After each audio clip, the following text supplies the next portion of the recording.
देखिए, हम लोगों ने सैद्धांतिक रूप से जो आज बातें इलेक्शन कमीशन के सामने रखी वो काफ़ी महत्वपूर्ण थी।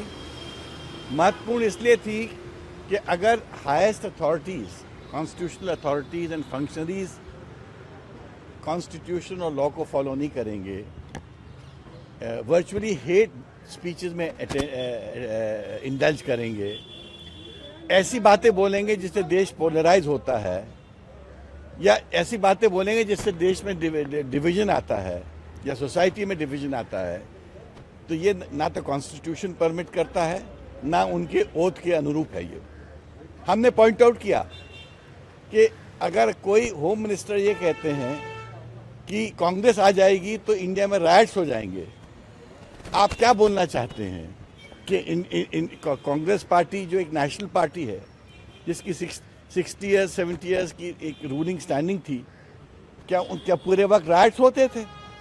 और राइट्स कांग्रेस ने तो कभी नहीं कराए। कौन राइट्स कराता था ये हम सब जानते हैं। तो असली बात यह है कि बड़े लोगों को जो कॉन्स्टिट्यूशनल ओहदों पे होते हैं उनको इस प्रकार की हेट स्पीचेस नहीं देनी चाहिए। कुछ दिन पहले सुप्रीम कोर्ट ने अपना इस पे नाराज़गी भी व्यक्त की है और पूरे देश में सब अधिकारियों को आदेश दिया है कि जहां भी हेट स्पीच होती है वहां एफआईआर दर्ज करिए। हमने वो ऑर्डर्स की कॉपीज भी उनको दे दी हैं और हमने कहा है कि जिन जिन लोगों ने, और हमने स्पेसिफिकली 3 लोगों के अगेंस्ट आज अपनी रिप्रेजेंटेशन दिए हैं।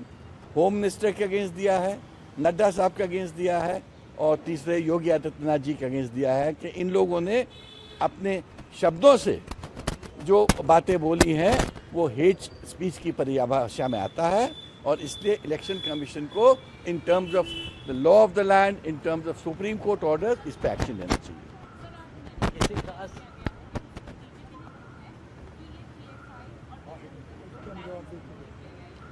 उसका वो सब जवाब तो ऑलरेडी आप लोग को मिल चुका है।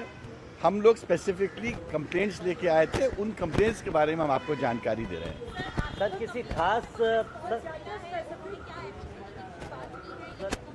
देखिए, इलेक्शन कमीशन एक बहुत बड़ी रिस्पॉन्सिबल बॉडी है, कॉन्स्टिट्यूशनली उन पे बहुत बड़ा भार भी है। तो we could see the seriousness in the expression. उनके फेस पे सीरियसनेस थी, उनके फेस पे कंसर्न थी और वो कंसर्न पूरे देश के लिए थी कि अगर हम इलेक्शन कैंपेन्स को इतने लो लेवल पे लेके जाएंगे और इस प्रकार की बातें करेंगे, क्या हम देश के संविधान को सुरक्षित रख पाएंगे? सर किसी स्टेटमेंट का जिक्र किया जैसे नड्डा जी या वो मैंने बताया ना, उन्होंने जो मेन जो बयान था, जो मेन बताया कि उन्होंने कहा कि कांग्रेस को अगर आप वोट दे के जिताएंगे तो कर्नाटका में राइट्स होंगे। ना हम ऐसी स्टेटमेंट सुन के भी आश्चर्य होता है कि होम मिनिस्टर ऑफ इंडिया ऐसी बात कह सकते हैं, क्योंकि होम मिनिस्टर बहुत बड़ी पोजीशन होती है। वो तो रक्षक हैं पूरे देश के और उनको राइट्स की बात करनी नहीं चाहिए। और इससे आप ये बताना चाहते हो कि क्या आगे चल के राइट्स होंगे? क्योंकि कांग्रेस तो वहाँ जीत रही है, हमको समझ आ रहा है। तो आप क्या लोगों को क्या भय दिलाना चाहते हो, क्यों डराना चाहते हो? ये अच्छी बात नहीं है। नहीं, देखिए ऐसा है, बात ये आपकी बात सही है कि हम शिकायत पहले कर चुके हैं। जो हमने पहले शिकायत करी थी उस पर अभी कोई स्पष्ट कार्रवाई नहीं हुई है, लेकिन हमने एक बात और कही है, हम दोनों ने मिलकर एक बात और कही है कि अगर कोई विशेष व्यक्ति जो कहाँ ऊंचे किसी पद पर है वो ऐसी कोई बात करे और उस पर कार्रवाई ना हो तो फिर अन्य लोगों को भी प्रोत्साहित करेगा, वो बात प्रोत्साहित करेगी कि आप भी कुछ कहो तो कोई रोकने वाला नहीं है। इसलिए हमने कहा कि इसको सिर्फ आइसोलेटेड ना समझे कि एक व्यक्ति विशेष ने कहा वो बात ख़त्म हो गई, इसलिए कि लग रहा है कि रिपीट ऑफेंस हो रही है। एक बात कही गई, उस पर अंकुश नहीं लगा तो फिर लगातार किसी और ने कही, फिर किसी और ने कही, तो इसलिए ये बढ़ता चला जाएगा। हालांकि सिर्फ 6 दिन बचे हैं, लेकिन ये बढ़ता चला जाएगा और इसको ये अनिवार्य है कि इसको तत्काल फौरन इमीडिएटली इसको रोका जाए और इस पे आप कुछ कार्रवाई करें।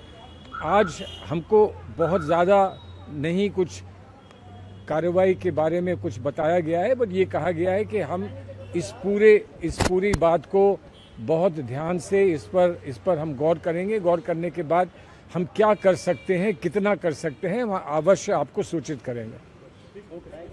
Thank you. बीजेपी का डेलीगेशन अभी आ रहा है आप लोग की शिकायत लेके। देखिएगा, वो हमसे अच्छी बात करता है कि हमसे कम बात करता है। सर इस पे तो बोलिए सर, प्राइम मिनिस्टर ने कहा है आपके मैनिफेस्टो में कि आपने बजरंग दल पर देखिए, ये जो बात का अपमान किया। पार्टी की ओर से ये बात कही जा चुकी है। बात वो पूछ रहे हैं। देखिए, पार्टी की ओर से जो हमारा मैनिफेस्टो होता है उसमें जितनी बातें हम महत्वपूर्ण समझते हैं और जो जनता के ध्यान में हम लाना चाहते हैं वो बातें हमने मैनिफेस्टो में हम लाए हैं। मैनिफेस्टो में वहाँ पर बहुत विस्तार से प्रश्न रखे गए, उसके जवाब भी मिले हैं। ये नहीं बोलना चाहिए कि मैनिफेस्टो में फलां चीज़ है लेकिन फलां चीज़ नहीं है, फलां चीज़ है इसलिए फलां चीज़ आई है। जो मैनिफेस्टो संपूर्ण मैनिफेस्टो होता है वो एक दृष्टि और दृष्टिकोण का एक पूरा एक मसौदा होता है। वो हमने सबके सामने रखा है। किस किस बात पर और विस्तार से कुछ बात होगी वो वहीं पर कर्नाटक में होगी। Thank you.